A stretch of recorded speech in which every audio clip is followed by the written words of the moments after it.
Pigweed here. Today we review an IPA and discuss the Lewis and Clark expedition.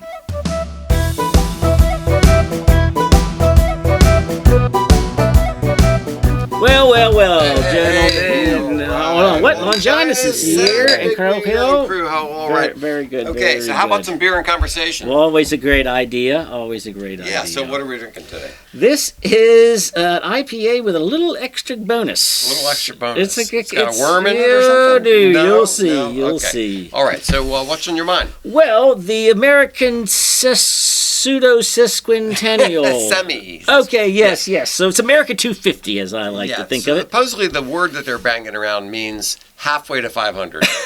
Yeah, and nobody's quite agreed on it yet, so I'm just going to go with America 250. Okay. And so, I'm thinking this we should spend some time on this summer. And so I'm thinking about the growth of the country, not just the revolution. Bless you. And what took place exactly 250 years ago, but then what happened? How did we get so big? Right. Well, one of the things was this trip out west, and they sent two guys named Lewis and Clark and a whole bunch of people. And was it successful? How successful? What happened? Sure. Let's talk about it. All right. Very good. All right, so let's get into this Voodoo Ranger GeForce. Yes, pass me one of those cans. So this is New Belgium. Originally, they just had Voodoo Ranger, and it was very good. Yeah. And but now they have so many variations. They got the Hazy Ranger, and then they did like a 9.5 Imperial Ranger. Well, apparently Imperial 9.5. That's not enough? Not enough. We had to go full GeForce. Okay. Oh, Lord. And GeForce is supercharged juicy IPA coming in at 11%.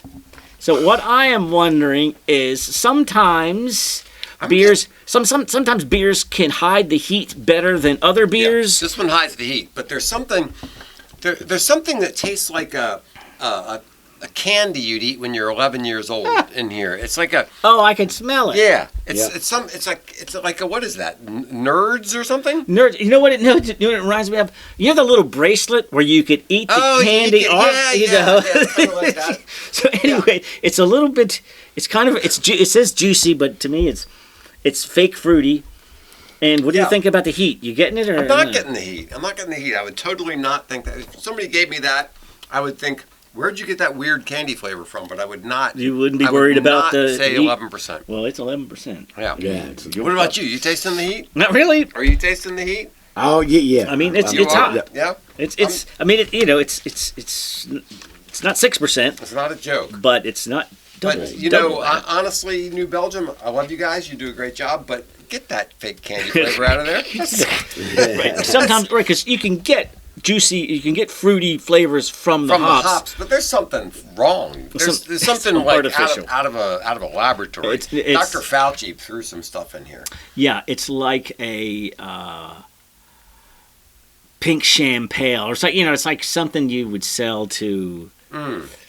A homeless person who's just it's not bad. It's 15-year-olds. $3. So it's 2 10-ounce pours. I don't know where this new size came up with. Where does this? It's a 19.2. Oh, okay. And it's got its own name, and I don't know what it is. So let's just call it 2 10-ounce pours at 11% each. Okay. For $3. It's almost like something you could panhandle and get a good buzz. It's kind of like those things you get at 7-Eleven. Those Old English 800. It's like the malt liquor. Yeah, it's like the malt liquor of IPAs or something.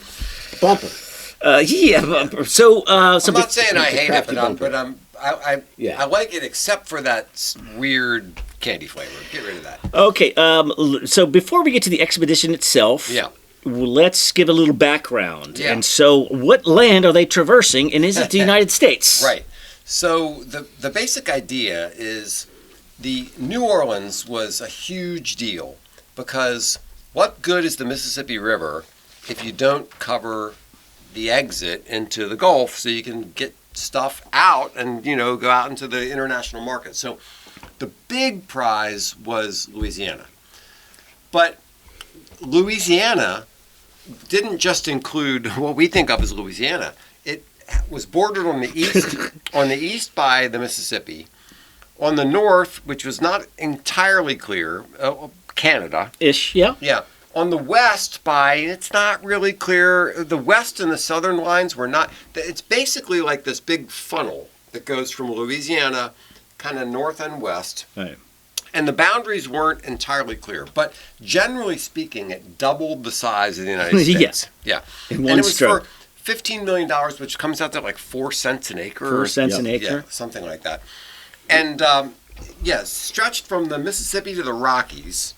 Now, here's the thing. They didn't really understand the Rockies in those days. It was like there's this mountain range over there. They kind of thought that you could take a river from, the Mississippi all the way to the Pacific Ocean. They didn't understand that there was a great big mountain range in the way. But France needed the money. This is right. So this is Napoleon taking over Europe. Yeah. And he just couldn't. He couldn't invest in a North America empire while taking over Europe at the same time. Exactly. So he had to prioritize. Now, one of the things I like about this story is that Thomas Jefferson was a bit of a strict constructionist. And he wasn't sure that he had the authority to do this because the Constitution doesn't authorize that the president can just buy land. So what they eventually decided, he was worried about this, and he talked to John Adams about it, and what they decided was that treaty power was definitely something that the president could do, and that treaties often involved acquiring land. So under the treaty power, they could say, okay, this is how we did it. But it was constitutionally questionable. But Adams is going, dude, this might be the greatest land purchase in human history. Just do it. We'll apologize if we have to. We'll work it out later. That's right. So I kind of like the constitutional concern there, where it's not just we have this opportunity, let's take it. It's kind of like, well, wait a minute, let's recognizing the limits of the president. Like, I'm the president, I get to do whatever I want. It's like, that's not how we set this thing up. Yeah. Of course, so this is our third president. It's 1800. Yeah. The country's only 20 years old. Right. Yeah. So they were still high on the principles that they ran. Now, another thing that was interesting about the Louisiana Purchase, it was financed by European banks, especially English banks. Now, the reason that's an issue is so we didn't have $15 million in the bank? No, we didn't have a bunch of money just sitting around. Okay. So the English were at war with the French, and we used English banks to finance buying this stuff from Napoleon, which is kind of a weird thing. We had just... We just had a war with them, and we won it because of the French. Yes. So the French helped us win the war against England, and now 20 years later, English bankers are helping us give money to the French. It's really to buy land that we fought the French over. Right.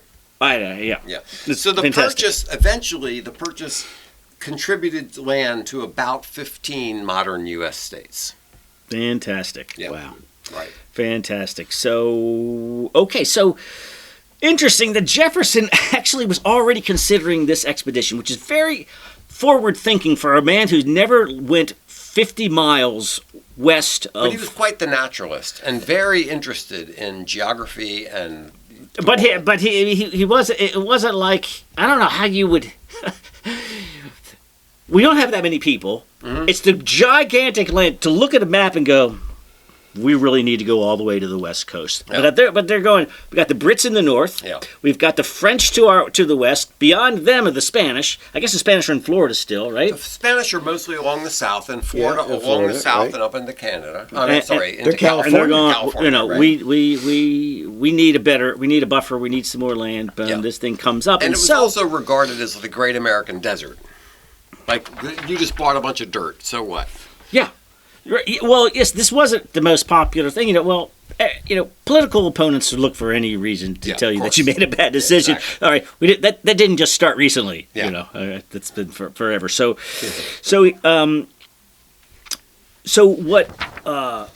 what Jefferson is thinking, he's like, so these guys are going out there just to get the idea of getting to the West Coast seems like 24 hours a day of not dying. Mm-hmm. However, while you're not dying, we also need you to map everything, take down longitude, latitude. We need you to establish diplomatic ties with the people along the way. Right. We need you to find geographically places that could be good trading posts. Yeah. And we also need you to take soil samples, animals, you know what I mean? Yeah, exactly. Botanical samples. Yes. They run into animals like prairie dogs. I shipped one back. Yeah, and like what the heck is this? Or bison. What do you know about bison? They thought they might see a woolly mammoth. Right. Yes. Oh yeah, he thought. Yeah, They thought they also might find the lost tribe of Israel. I mean, they just really did not know what was out there. But yeah, so we're going to set up. Looking for commercial and economic opportunities. Look to make treaty. We're going to run into Indians who already have decent relationship with the Brits from Canada. Mm-hmm. We want them to have relationships with us. Yeah. So these are the goals besides not dying that Jefferson has in mind. It's actually a rather astonishing mission. That they Yes, sent and then out. they spend like 2 years, learning, scientific equipment. Right. And then just, I don't know, it takes me forever just to figure out what to take on a 3-day hike. And now you're going to, what do 47 guys need to cross the entire United States? And you're not carrying your food with you. You're obviously not carrying enough food for 2 years. You're planning on living off the land substantially. Yeah, but what was there? There was this a dehydrated soup that everybody hated, but in a pinch, Sure. it was nutritious. To a but they were famished like, man, even a bitter thing is sweet. That's right. Yeah. Oh, that's awful. So it was like this condensed, like it's like you made soup and then boiled it down. Yeah. Then you could reconstitute it Yeah. later. Yeah, that was disgusting. And then tons of arms. You know what it reminds me of? Everybody says that, why did we spend all this money to go to the moon? Well, look at all the technology that we developed to go to the moon. We developed a lot of technology to do this, too. Like any big undertaking, you're going to have spin-off technologies. Yes, Yeah. right. And lots of trinkets and things to trade because it's all about making relationships. Tons of ammunition, powder, and bullet. Everything to hunt and fish. And doctor, just the list. One of the really surprising big wins from this was that Sacagawea came along with an infant. And that was huge because the Indian tribes, when they see a woman with an infant, say, "Oh, you're not here to fight." Right. Hold on. We haven't got to. We haven't started the trip yet. Okay. You're 3 states ahead of me. So they have a keel boat, 55 feet long. Mm-hmm. That's the main boat, holds 12 tons. And then there's 2 pirogues. I think that's how you say it. They're about 40 feet long, and so they have 3 boats, and they're going upstream in the Missouri. Right. Now, to do this, Jefferson has to get some capable dudes who apparently name Lewis and Clark. Yeah. Longinus, can you tell us anything about these 2 dudes? Well, I could give a brief outline. Okay. All right. So, both of them were born, Meriwether Lewis in 1774 and William Clark in 1770. That's important just because they were alive during the Revolution, but they were too young to even participate in it. But then they had family members, of course, that were all in there. So both of them were born in Virginia.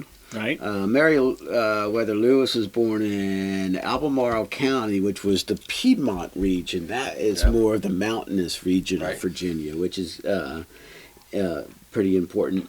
But then he didn't stay there. At the age of 5, he moved to Georgia. So he's living on a plantation. And then in 1889, he moves back to Virginia 1787, he moves back to Virginia to be educated. So, he didn't go to school, but he had a private tutor at that time. Right. And in 1794, he joins the Virginia militia, and in 1795, he joins the Army. So, and that's where he meets his friend William Clark. In 1801, he becomes a secretary to Jefferson, and that's pretty much like the chief of staff these days. Right. So, but he when he was in Virginia, they were almost neighbors, right? And Jefferson didn't have a son who's kind of the closest thing to a son to Jefferson. Lewis was. Before he made him, that's how he knew the guy. He's a smart, capable dude, and that's what made him chief of staff, right? So he's like, I'll take. And then now, did Lewis pick Clark? Did Jefferson pick Lewis, and then Lewis pick Clark? Yeah. Jefferson picked Lewis, and then Lewis said, "Hey, I want Clark to help me out with this. I want him to be." They knew each other from the army. Yeah, they knew each other from the army, and it wasn't so much that it was Lewis would be in charge and Clark would be his deputy. It was like both of them were in charge. Co-captain kind of. Yeah, their ranks were similar, but Lewis was slightly ahead. Is that right? Yeah, but during the whole expedition, nobody's pulling rank. Yeah. Cool. I mean, what does rank mean when you're 1,000 miles? Right? And the other thing was too, right, because they would have these Indians. team meetings or whatever you'd want to call. Yeah. I mean, now in 21st century corporate office lingo, you would say team meetings, and you would have people, voting and things. But they did that, It was like, all right, should we stay here for the winter or should we keep moving on? That kind of thing, and they would, vote on it. And it seemed to be the right choice for the right mission. Like the whole thing only worked because they had the right combination of leadership and luck. Yeah. Skills. Quite surprising, actually. There's so many ways that this thing could have gone wrong. Yeah. And both of them were outdoorsmen from the beginning. And when Meriwether Lewis, in Albemarle County, and in Georgia, that was out in the backwoods of Georgia. I mean, that was close to. My understanding is that Lewis could have been just like a gentleman farmer. Like, you're all set up.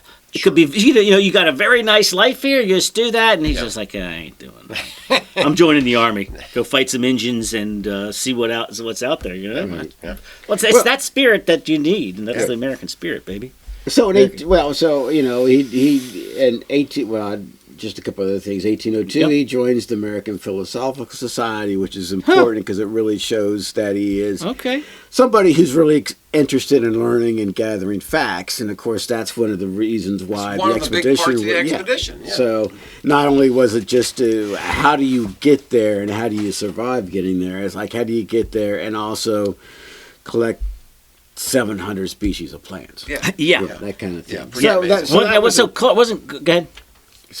that was important. And when he comes back from it, he gets, 1,000 acres from the U.S. government. But then in 1807, he's appointed governor of the Louisiana Territory. Wow.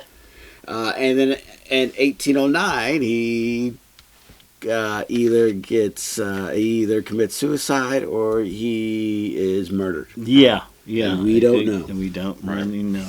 So William Clark, though, I mean, it's pretty much the same, right? So, born in Caroline County, that's south of Fredericksburg, so he's more in the Tidewater area of Virginia. 1785, he moves to Kentucky. Of course, that's, he's a mountain man over there. 1790, joins the Indiana militia. 1796, resigns and turns home. And in 1803, so Clark's at his mansion, at his plantation in Kentucky, from 1796 to 1803, and then he gets drafted to join this mission. Yep. Yeah, right. And that's what he does. And then afterwards, 1807, he becomes a brigadier general with the Louisiana Territory. He becomes superintendent of Indian Affairs. That means that you are a diplomat with the Indian tribes over there. 1813. He's the governor of the Missouri Territory. In 1822, he's appointed superintendent of the Indian Affairs. So, and then in 1838, he pretty much passes on. So it was Lewis the one. Lewis is the one who came back and became an alcoholic and died. And shot himself. Yeah. Or got killed. Yeah, right. Yeah, I think he killed himself. So, so this is the core of volunteers for Northwest Discovery, which they just called it the. Could you imagine? Could you imagine doing that?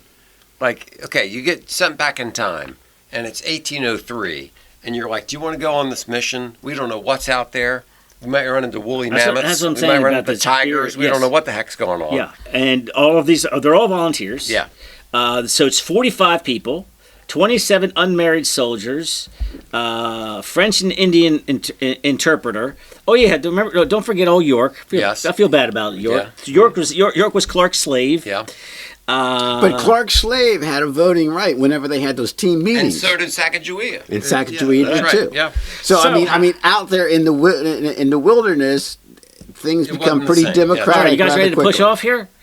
We're getting ready to. We're in St. Louis. Okay. All the boats are loaded up, Yeah. and guess what? It's May 14th. Okay. That's today. That's today. I did not know anything about this when I put it on the schedule. It turns out it's 222 years ago to Okay. this very day. Wow. May 14th. And did they sail onto the arch? Yes. Yes. They're like, go Cardinals. Yeah.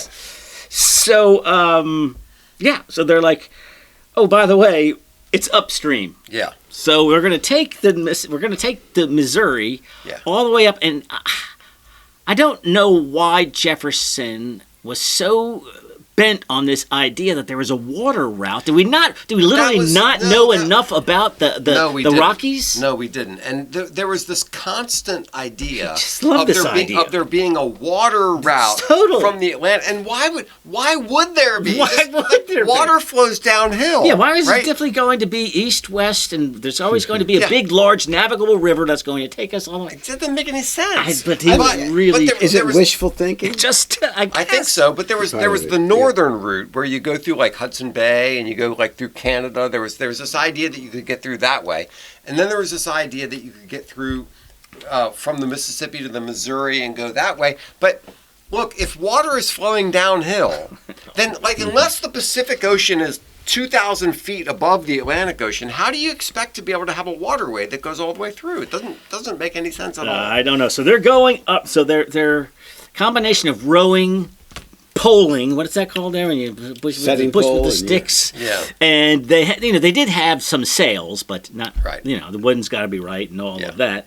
So they're You just going. you gotta have space to sail, not on a river. So they're They didn't going just have up a Mercury engine to strap on the back of that Yeah, thing? so they're going up the Missouri and they're running into, all kinds of tribes. Now, it's not the first white men who've ever been out here. So they're running into people coming the other direction. They're getting some intel.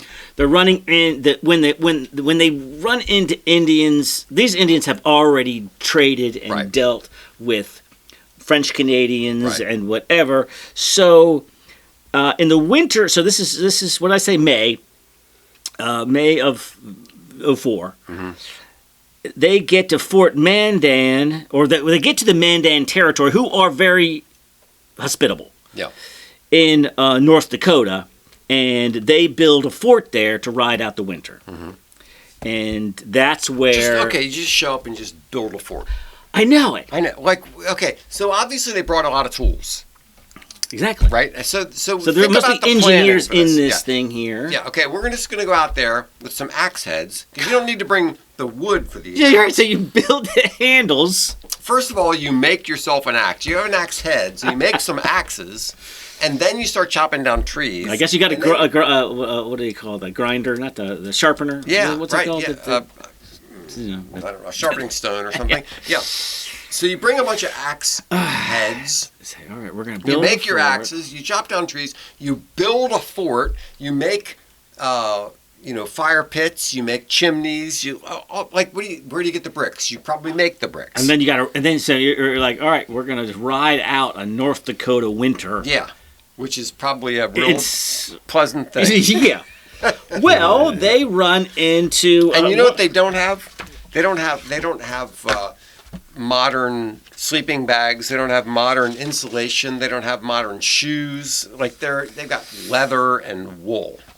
But they do meet French Canadian trapper Toussaint Chabadou Okay. and his pregnant Shoshone wife Okay. Sacagawea? Sacagawea, All right. who's pregnant.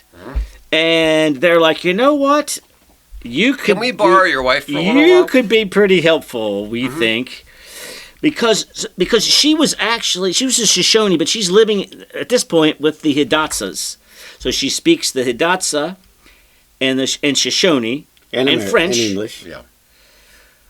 And although I thought it went French, or no, that the husband spoke the native language and French, and then somebody else spoke English and French. It was like when she goes to interpret What somebody. did you say? Okay, I interpret it. So it's like, yes, it's like telephone. Yeah. Yes. So it's just it goes from Hidatsa to Shoshone to French to English before you figure out what's going on. Yeah. But like you said, there was something very calming effect Yes. about showing up with. I love that the fact that this Indian baby's name is Jean Baptiste. So they bring along Jean, and it's sort of disarming. They're like, it's not a military raiding party. Yes. If it's a chick and a baby. Exactly. If you got a woman and a baby, you're not here to attack us. And that was like very fortunate. It was. I don't think they planned this. It was one of the series of things. That's like you guys could have been slaughtered, yes, or just starved to death or whatever, right, at any point along this way. But this was one of the first. Like, oh, look, they've got a baby and everything's fine. Yeah. And I guess I remember they came out with a coin. I think it was year 2000, right? With Sacagawea. It was Sacagawea, right? It was a dollar coin. Dollar coin. Yeah. Are those things still circulating? I don't know. I think I got ever some. Run into one? Yeah. All right, so so they end the winter. I think that they shortly find out. So here's my map here. They're not quite. Oh, they get almost to Canada. They go way. But don't. Lewis and Clark split up because they're not sure which if is it's the right left way. or if it's in the fork in the fork in the river. Which one's going to take us to the Pacific Ocean? Yes, which one's definitely going to take us to the. Yeah. So it's like 3 days going in different directions and then coming back. Right. Deciding to take this northern route. Yeah. Everything's going pretty good. Then they hit the Great Falls of the Missouri, and this is, where are we now? We're in Montana. Yeah. Now you have to portage. Right. You got these boats. 3 40-foot boats, 12,000 pounds of gear. Yeah, but I got to mention the other boat. Yeah. What about the this? other boat. So but they haven't really used this boat yet, right? No. Isn't that after they get over the? Yeah. Once they get mountains. get to the point where they can't use the 50-foot boats anymore, they have this other boat that's like this huge technological marvel. It's an iron frame that they can disassemble. I would use aluminum, but go ahead. Yeah, exactly. That they could disassemble and then reassemble, and then cover with animal hides to make. Did they bring the hides? I just figure you'll pick up hides along the way. Of course not. You just go shoot them. Actually, there's so many bison out there. I know, sick. exactly. And they didn't bring stuff like that.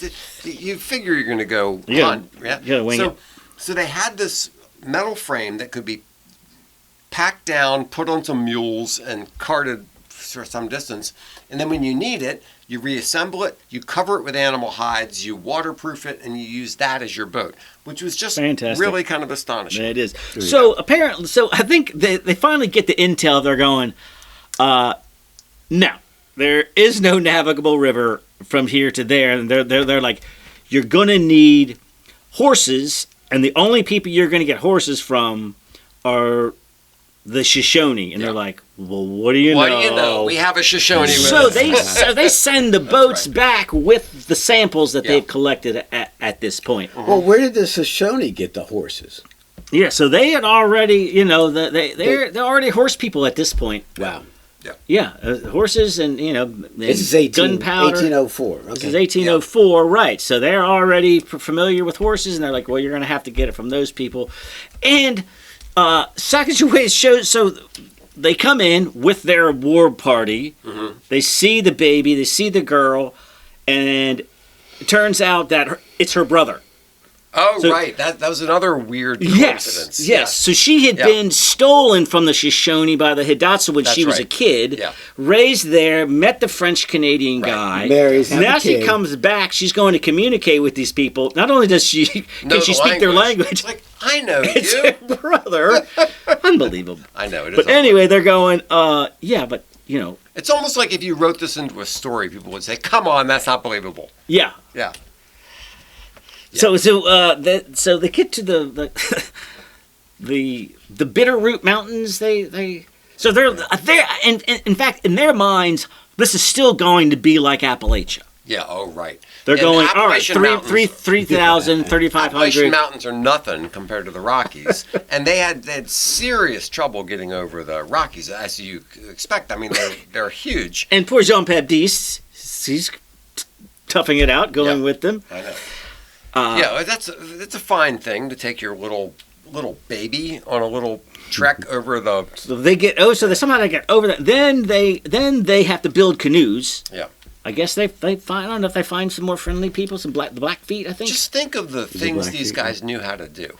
Oh. They knew how to build forts. They knew how to build canoes. They knew how to hunt. They knew how to trap. They knew how to take hides and waterproof them to put on this iron boat thing. They're like, what plants you can use for medicinal purposes and all the that stuff they had to learn. It was just absolutely amazing. Yeah. And they had to face disease, crossing dangerous rivers. Don't forget syphilis. Harsh winters. Grizzly bears, which nobody knew about grizzly bears. Right, they're like, all right, we've dealt with black bears. We know what bears are like. Yeah, those bears are easy. And then grizzly bears, yeah, that's a different story.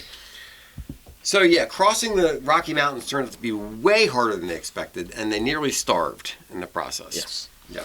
So then they do find so it's the Columbia River that takes you into the Oregon. Yeah. So you've got this Oregon territory is kind of unclaimed, right? So below Oregon, California is Spanish. There were some people out there. Do you know that right? The Russians had made it down? I don't know if in 1804 they were there, but there are settlements. Yeah. Russian settlements. Well, the Russians had Alaska before we bought it. Exactly. Yeah. Mm-hmm. So I mean, really, it was just down the road from them. So I guess they felt that this was not Spanish territory. Yeah.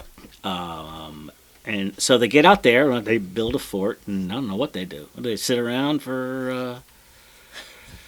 They sit there, they're eating nothing but elk. Well, they go back, right? How do they go back? I mean, is it the same way? And they found out there was some whale blubber. They were so sick of eating boiled elk that when they got a chance to get some whale blubber, they traded for that. And at this point, when you're just sitting around, the guys are trading so much of their goods for the services of the squaw ladies that they end up having to lock everything up and put a guard there because they're losing all their trinkets and supplies. I mean, if you're just sitting around for months at a time with nothing to do, and you haven't seen a woman for a year and a half, yeah, and you've got ladies available, yes. And you could go snag a shovel and say, "Hey, baby, I'll give you a shovel." They're like, "We need that shovel." Yeah, but I got my own needs, Captain. So they eventually made it all the way to the Pacific Ocean, which is just an astonishing feat. Yeah.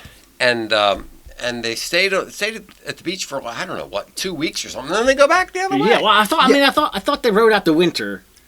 Did they could have. Or they tried to ride out the winter because they knew they couldn't get over the Rockies. And matter of fact, when they got to the Rockies, they're like, "We're going over," and the Indians are going, "You can't." And they're like, "Well, we'll do it." They got halfway, went back. It's like 8 feet of snow. Yeah. So what do you do with that? And then again, so you're talking about it's the combination of your life constantly in peril or extreme boredom. So now it's just like we're going to sit here until the snow melts. Yeah. How about that? Well, I got a shovel on that. Especially, and they probably didn't bring all the books. Yeah, I know. They had some instruments. How many times can you hear Yankee Doodle Dandy? Did they bring some instruments? They probably made them. They probably made instruments along the way. I don't know. Maybe those something. Guys. I got a Jew's harp or something. And on the way back, how long did it take him? Did they hightail it back? I mean, it was probably. For some reason, I read a book about this about 10 years ago, and as I recall, the trip back was shorter. Which is usually the way it goes. Getting out there is harder. Well, also the Missouri River. Now you're at least going downhill. Yeah. Right, you hit the Missouri River. Yeah. Well, but you have to go. You have to go uphill. Yeah. Cross the thing. Now I don't know. Now they had ditched a bunch of stuff and buried it. Yeah. I don't know if that included any of the boats, or if all. I thought just the keel boat went back with. So you had 45 people, like 13 went back, and then the other 33 went forward. Do you know that in this entire expedition, one person Only died? one person died, probably of appendicitis. Probably a birth appendix that could have happened anywhere. That's right. Yeah. Unbelievable. Yeah. No bears, no how many Indians, people no deserted? None. So it's absolutely amazing story. So, it's just, like you said, it would be terrible. Yeah. Hollywood written story. I know. You're like, come on. It was like they were charmed the whole Right. way. Absolutely amazing. Divine Providence. Divine I'm sure Providence. that's what they. It's an amazing story, and they somehow made it through all this trouble. They were able to negotiate with the tribes. They were able to survive the unknown. They weren't killed by bears. They weren't killed by winters. Even Jean Baptiste made it back. I know, exactly. This tiny little baby. Did he grow up and become famous? I hope so. You know what? Clark ended up raising. Is that right? Yeah. Huh. Sacagawea passed away, and Clark raised him? He raised him. Well, I mean, he'd known him since he was a month old, so why not? They got a lot of history together. Exactly. And Clark's dog made it there and back. Seaman? Seaman, yes. You mean like a seaman or a... So like a seaman. Clark had a dog that he took with him? Yeah, and then when Emmett was in his dog phase as a kid, I would read him that's a good one. all the great classics, and one of them I found when I was out in California. Actually, I bought the Lewis and Clark expedition from Seaman's point of view. Fantastic. Wow. Okay, so one of the things they could have done when they were sitting around being bored to death, is they brought back maps and scientific observations. Yeah, right. So what they could have been doing is going out and mapping things. I've done some of that myself, and collecting samples. Drawing. So one of the things that you do in paleontology is you take a shell of some obscure mollusk and you draw it in intense detail. Yeah. So they could be doing that kind of stuff. Yeah, I'm sure.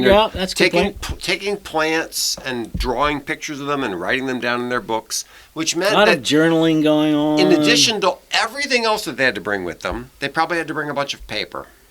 Yeah, I think initially he brought a writing desk. Oh, that didn't make it very far, Probably but that was part of the idea. Now I also understand that Clark was very good at the sort of day to day. This was the temperature. This is the longitude, latitude. Wow.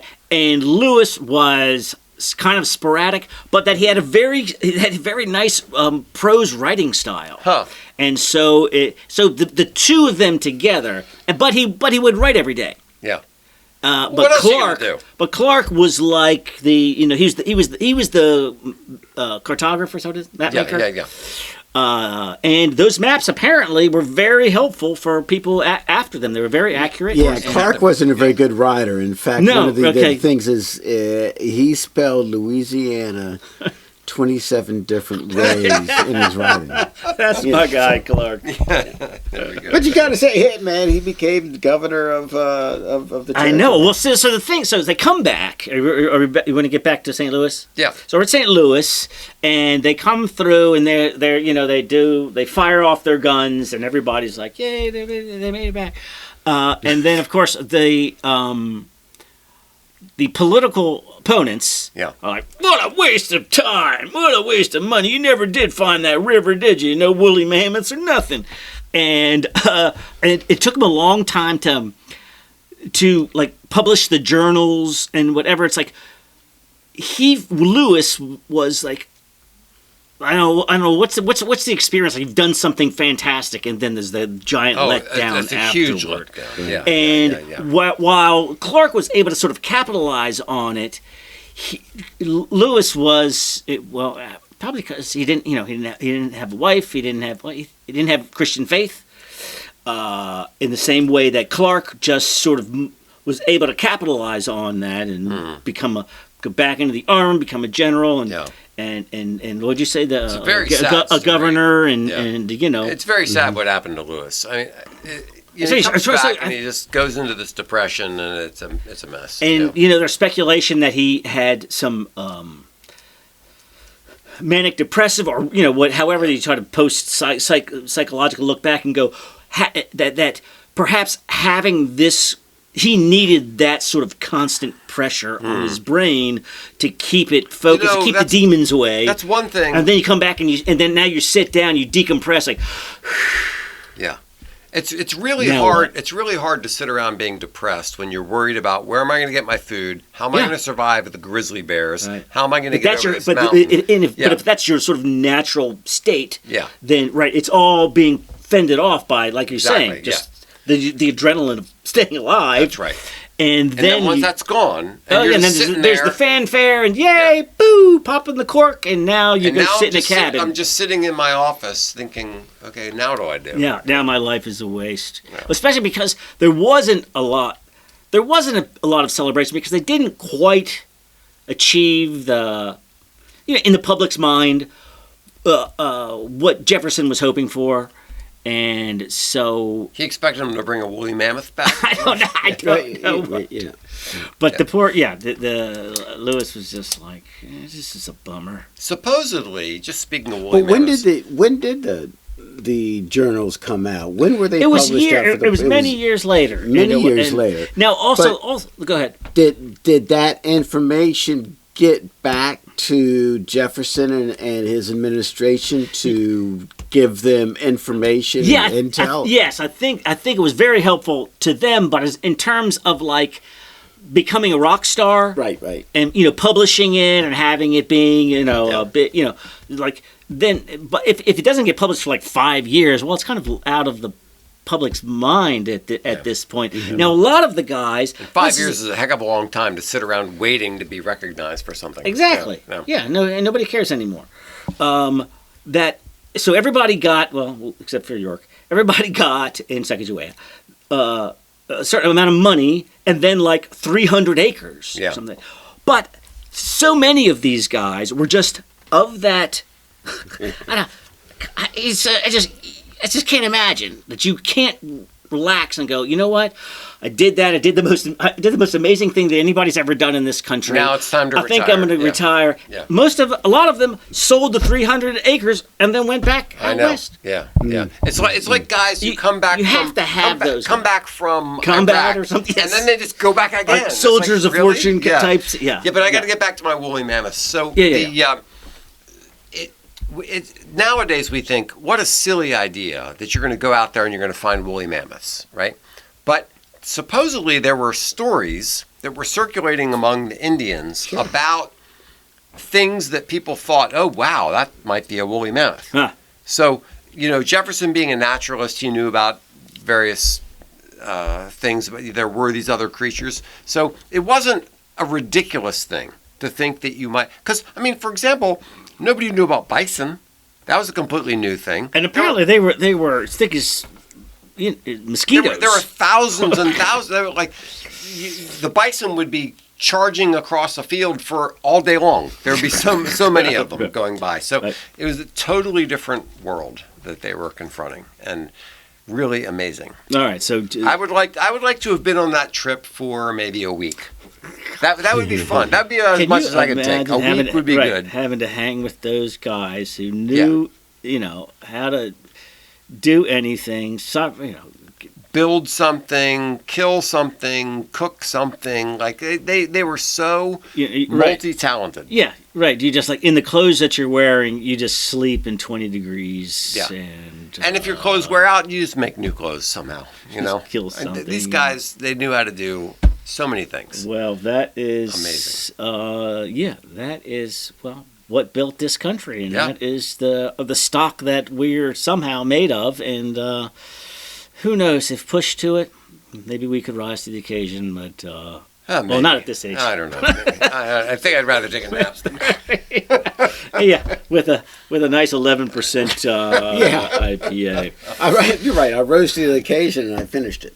Okay, good job there, Longinus. And so I'm a fan of history, of American history, of Americana, looking into this, I was like, what a glaring hole I have in my own knowledge of American history is like from the Civil War to World War One. I don't really know that much. And now between this and, do you remember that time when we read that Louis L'Amour novel? Yeah. I have an interest in the frontier. Sure. And that I didn't have a lot of admiration. A lot of interesting things happen. Yeah. All right. Well, being the semi-sesquicentennial, maybe we'll talk about it some more. All right. Here we go. Cheers. Cheers.